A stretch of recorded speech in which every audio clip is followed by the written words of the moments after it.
Shalom, salam kasih di dalam Tuhan kita Yesus Kristus. Apa kabar adik-adik? Semoga luar biasa. Nah, baiklah, kita pada saat ini kembali akan memulaikan kegiatan pembelajaran yang dimana kita akan berbicara soal mengenal gerejaku. Tapi sebelum kita masuk dalam pembelajaran pada saat ini, mari kita kembali angkat satu pujian, Tuhan pulihkan.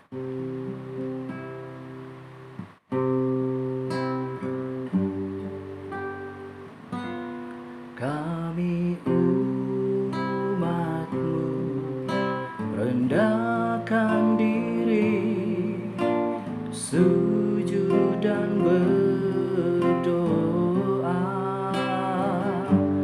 mencari wajah-Mu, berpaling dari jalan kami yang jahat.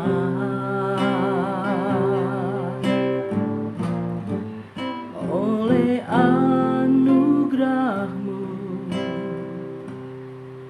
ampunilah.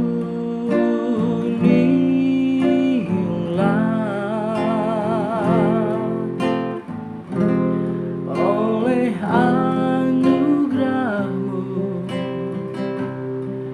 pulihkanlah,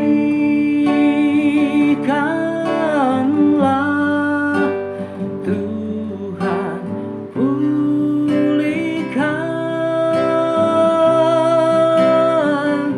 Bapa pulihkan,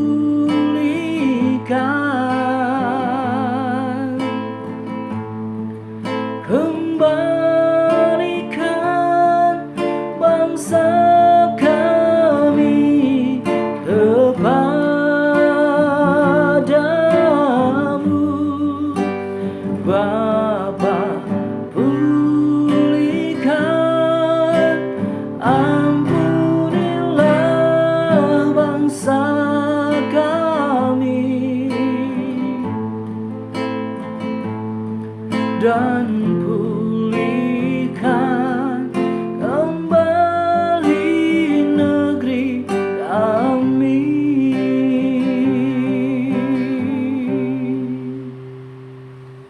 Mari kita berdoa. Kepadamu ya Tuhan dan Allah kami sujud menyembah. Kami mengucap syukur untuk kesehatan, kekuatan yang masih Tuhan beri. Bapa di sorga, kini kami akan memulaikan kegiatan pembelajaran kami. Kami butuh campur tangan Tuhan.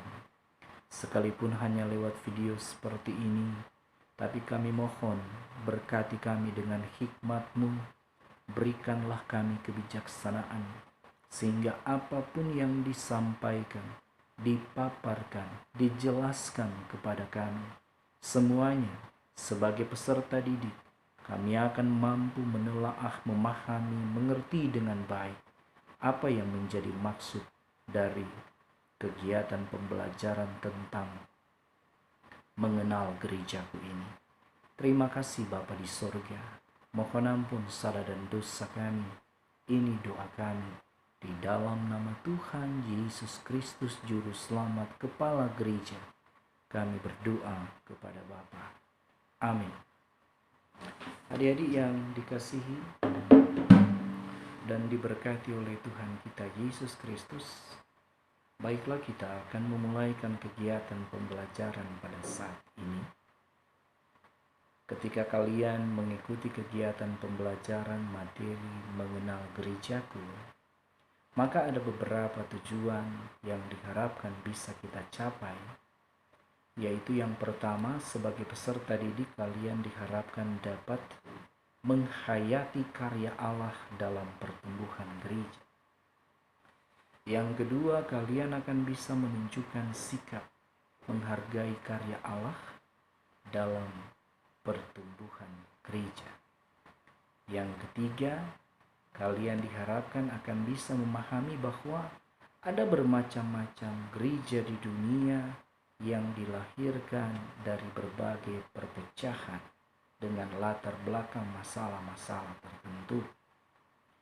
Yang keempat, kalian bisa menyebutkan sejumlah bentuk kerjasama di antara gereja kalian sendiri dengan gereja-gereja lain yang ada di sekitar tempat tinggal kalian. Yang kelima adalah kalian bisa menjelaskan bahwa perpecahan gereja adalah bertentangan dengan kehendak Tuhan Yesus, yang pada dasarnya menginginkan para muridnya hidup dalam kedamaian dan saling mengasihi. Yang terakhir adalah kalian bisa menyusun rencana kerjasama antar remaja atau pemuda dari bermacam-macam gereja di wilayah tempat tinggal kalian masing-masing. Nah, adik-adik yang kekasih dan diberkati Tuhan, Bapak ingin bertanya, kira-kira ada berapa denominasi gereja di tempat tinggal kalian? Ada berapa macam gereja? Apakah itu Gemim, Katolik, Pantekosta, ya, Advent, Sidang Jemaat Allah dan lain sebagainya? Bapak tidak tahu, karena itu tempat tinggal kalian. Karena itu nanti kalian jawab sendiri saja di rumah. Yang pasti bahwa sekalipun mungkin di daerah tempat tinggal kalian itu ada berbagai macam denominasi gereja, diharapkan bahwa keberagaman gereja, macam-macam gereja yang ada dalam satu daerah ini, ya, akan dapat menciptakan kerjasama yang baik dalam kebersamaan untuk memuliakan Tuhan.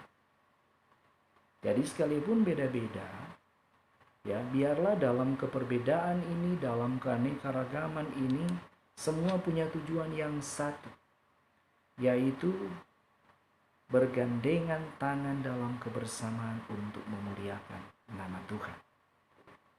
Nah, pada perjamuan terakhir bersama murid-muridnya, Tuhan Yesus berdoa agar murid-muridnya dan semua pengikutnya tetap bersatu. Dalam doanya Tuhan mengatakan, Yohanes 17 ayat 21, supaya mereka semua menjadi satu, sama seperti Engkau, ya Bapa, di dalam Aku, dan Aku di dalam Engkau, agar mereka juga di dalam kita, supaya dunia percaya bahwa Engkaulah yang telah mengutus Aku. Nah, adik-adik, tampaknya saudari dulu sejak awal Tuhan menyadari, Tuhan tahu bahwa murid-muridnya kelak ke depan akan terancam wabah perpecahan.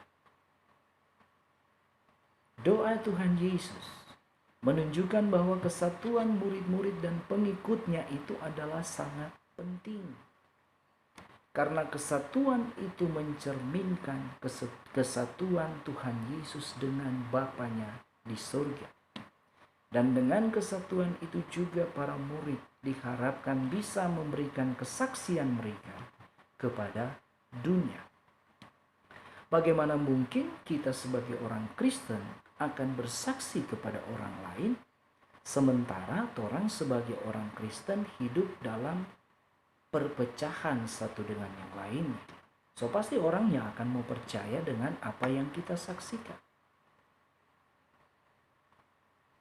Dan memang pada kenyataannya yang terjadi adalah perpecahan sejak dari dulu. Kehidupan gereja, dalam kehidupan gereja masih tetap terjadi. Kembali ke dalam Alkitab, Kisah Para Rasul 15 pasal 15. Di dalamnya kita bisa menemukan bagaimana gereja perdana diperhadapkan dengan sejumlah persoalan, sejumlah pertanyaan yang berat yang mengancam gereja untuk terpecah. Ketika itu muncul pertanyaan yang sangat mendesak. Apakah orang-orang yang bukan Yahudi yang ingin menjadi Kristen harus terlebih dahulu menjadi Yahudi? Kenapa pertanyaan ini muncul?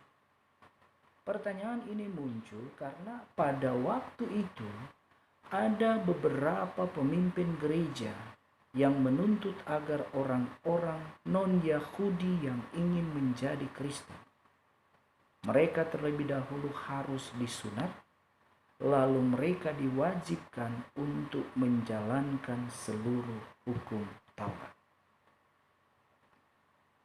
Mereka dipimpin oleh Petrus dan Yakobus.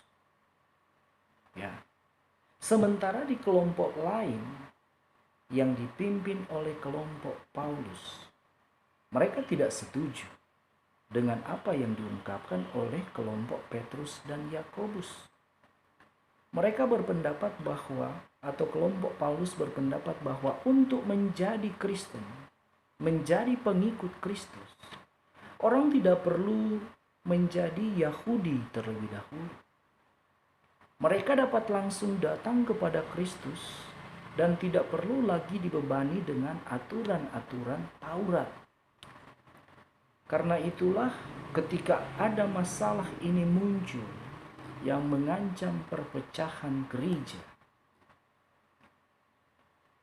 maka pada tahun 50 Masehi diadakan persidangan di Yerusalem yang dikenal sebagai Konsili Yerusalem atau Konferensi Apostolik. Pada akhir persidangan itu dicapai kesepakatan untuk memberlakukan peraturan minimal bagi orang Kristen, yaitu orang Kristen harus menjauhkan diri dari, yang pertama, makanan yang dipersembahkan kepada berhala. Ya, kalau makanan yang sudah dipersembahkan kepada berhala tidak boleh untuk dikonsumsi. Kemudian yang kedua, makanan yang masih berdarah. Jadi kalau masih berdarah itu binatang, ikan dan lain sebagainya, itu tidak boleh dimakan. Yang ketiga, daging binatang yang mati dicekik itu tidak boleh dikonsumsi. Dan yang keempat adalah percabulan. Jadi inilah keempat hal yang menjadi keputusan dalam pembicaraan di Yerusalem yang dikenal sebagai Konferensi Apostolik. 4 peraturan ini sudah dianggap cukup untuk seorang Kristen, sehingga menjadi Kristen tidak berarti harus menjadi Yahudi terlebih dahulu. Perkembangan yang selanjutnya terjadi adalah ketika sidang sudah dilaksanakan di Yerusalem, ternyata perpecahan itu masih tetap terus berlanjut. Karena sesudah itu kita menemukan banyak perpecahan lainnya. Seperti contoh, di kota Korintus terjadi perpecahan gereja, di mana ketika itu orang-orang saling berkelompok berdasarkan rasul-rasul tertentu. Ada yang mengaku sebagai anggota golongan Paulus, ada yang bilang orang dari golongan Apolos, ada yang bilang dari golongan Kefas atau Petrus, bahkan ada yang bilang dari golongan Kristus. Masing-masing mereka ini menganggap pemimpinnya lebih hebat daripada yang lain. Nah, menurut kamu, manakah yang paling hebat? Menjawab pertanyaan ini, maka Paulus menjelaskan, tidak satu pun. Kenapa? Sungguh keliru bila kita membanggakan diri berdasarkan tokoh-tokoh pemimpin yang mendirikan gereja. Karena kata Paulus, adakah Kristus terbagi-bagi? Ya, tubuh Kristus yaitu gereja tidak bisa dibagi-bagi dalam kelompok-kelompok. Pertanyaan yang kedua, Paulus bilang, adakah Paulus disalibkan karena kamu? Atau adakah kamu dibaptis dalam nama Paulus? Itu di dalam 1 Korintus 1 ayat 13.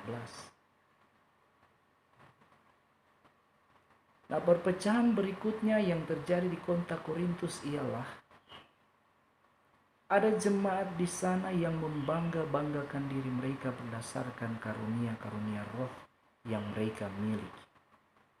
Dalam 1 Korintus 12 ayat 9 sampai 27.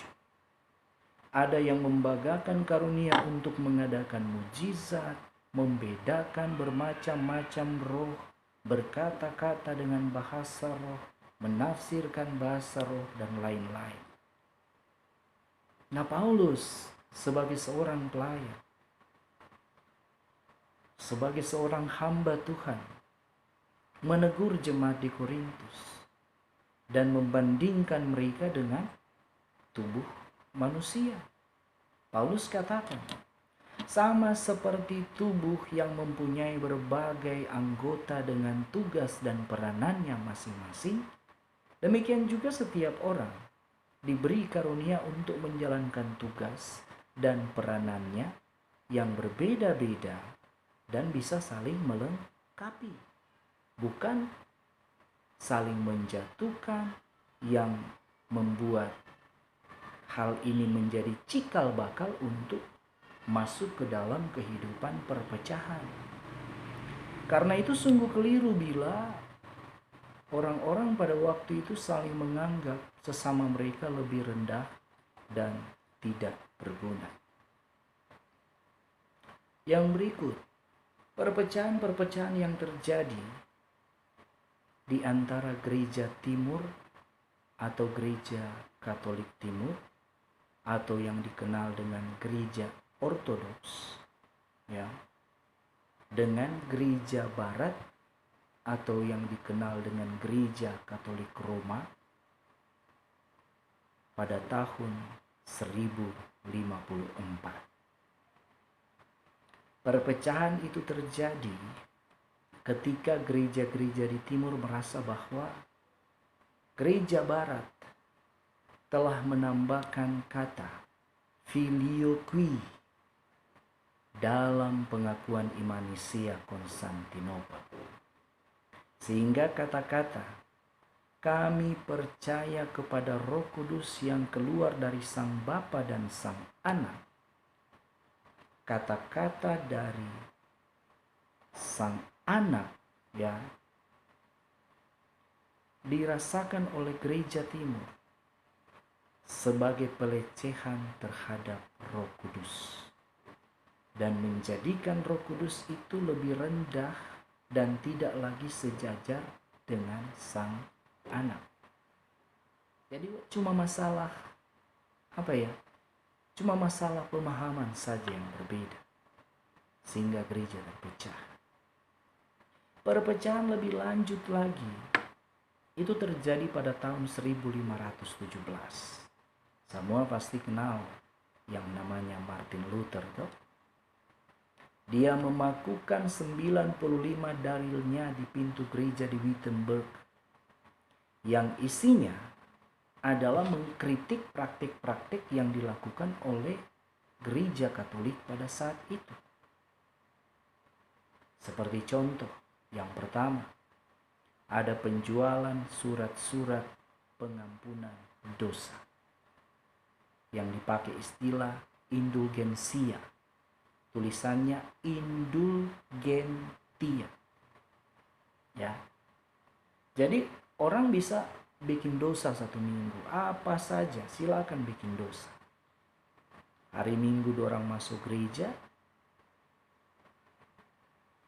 beli surat pengampunan dosa atau penghapus siksa pada pastor, dosa mereka selesai. Apakah seperti itu? Tentu tidak.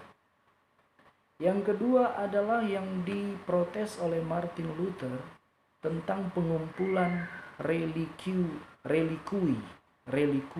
orang-orang kudus untuk meningkatkan kesempatan terlepas dari api penyucian dan lain-lain. Apa itu relikui? Relikui itu adalah jasad atau bagian tubuh atau benda-benda pribadi dari seseorang yang dianggap suci atau dihormati.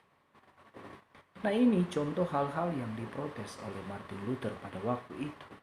Baginya gereja sudah lari dari pemahaman yang benar. Manusia tidak diselamatkan oleh karena mereka membeli surat penghapus siksa atau indulgensia tadi, ataupun juga mau kumpul itu benda-benda pribadi dari seorang yang dianggap suci. Tidak.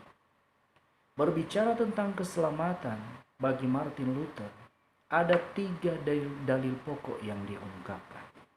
Yang pertama yaitu sola fide. Manusia diselamatkan karena iman. Iman kepada siapa? Tentu saja kepada Tuhan Allah di dalam Yesus Kristus. Yang kedua ada sola gratia. Manusia diselamatkan karena anugerah Allah. Jadi ketika manusia sudah beriman kepada Yesus dengan sungguh, maka dia akan memperoleh anugerah yang berasal daripada Tuhan.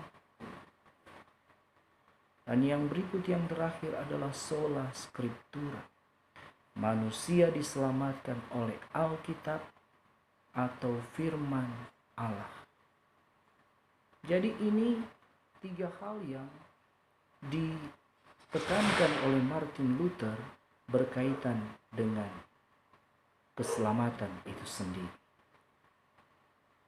Nah, perpecahan-perpecahan lainnya terjadi terus dalam kehidupan gereja. Terutama kalau orang lihat pada zaman sekarang ketika terjadi perbedaan pemahaman tentang ajaran ataupun praktik ibadah dan organisasi gereja. Seringkali pertikaian antara individu-individu tertentu pada akhirnya memecah belah gereja.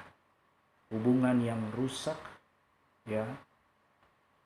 Misalnya ada anggota jemaat baku salah dengan DP pendeta, anggota jemaat baku salah dengan DP penatua, syamas atau koordinator pelayanan. Seringkali maraju, ngambek, sehingga mereka keluar dari gereja, keluar dari kolom, pindah ke gereja lain, atau bahkan ada yang mendirikan gereja yang baru. Nah, tentu saja semua ini menjadi pergumulan kepada kita semua, di mana ini tidak sesuai dengan kehendak Tuhan, karena yang Tuhan mau adalah gereja tetap hidup di dalam persatuan dan kesatuan. Dan demikianlah materi gerejaku, mengenal gerejaku untuk pertemuan pertama pada saat ini. Tuhan memberkati kita sekalian. Mari berdoa. Kami memuji kebesaran-Mu Tuhan, Engkau selalu baik bagi kami. Pembelajaran, pemberian materi sudah selesai kami dengarkan. Karena itu biarlah semuanya dapat kami pahami, mengerti dengan baik. Dan kami akan mampu untuk pada akhirnya mengerjakan soal-soal atau tugas-tugas sebentar dengan baik dan benar. Terima kasih Bapa di sorga, terpujilah nama-Mu, ini doa kami. Di dalam nama Tuhan Yesus Kristus, kami berdoa, berterima kasih, dan bersyukur kepada Tuhan. Amin. Immanuel, Tuhan menyertai kita sekalian.